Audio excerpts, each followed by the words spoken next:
ఇప్పుడైతే అందులో friendship day ఇన్స్టాలో స్టోరీలు వాట్సాప్లో స్టేటస్ పెడతామే కానీ అదే నా స్కూల్ డేస్లో అయితే ఇంట్లో వాళ్ళు ఇచ్చిన పాకెట్ మనీ మొత్తం దాచుకొని మన బెస్ట్ ఫ్రెండ్స్ అందరికి ఫ్రెండ్షిప్ బ్యాండ్లు అండ్ ఇంకా బెస్ట్ ఫ్రెండ్స్కి అయితే రింగ్స్ కొని మా చీజ్కి వేసాం అనమాట. ఇప్పుడే తర్వాత స్కూల్కి వెళ్ళి చూస్తే ఎవరి చీజ్కి అయితే ఎక్కువ ఫ్రెండ్షిప్ బ్యాండ్లో రింగ్లు ఉన్నాయని చూసుకొని గొప్పగా ఫీల్ అయిపోయాం అనమాట. మేము ప్రతి ఒక్కరి లైఫ్లో ఒక బెస్ట్ ఫ్రెండ్ ఉంటూ ఉండేవాడు. నా లైఫ్లో కూడా ఒక బెస్ట్ ఫ్రెండ్ ఉన్నాడు.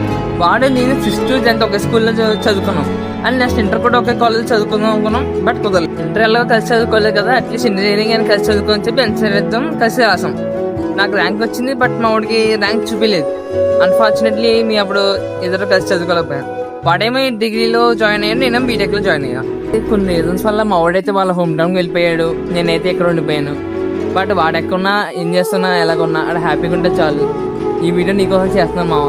Happy friendship day. Love you.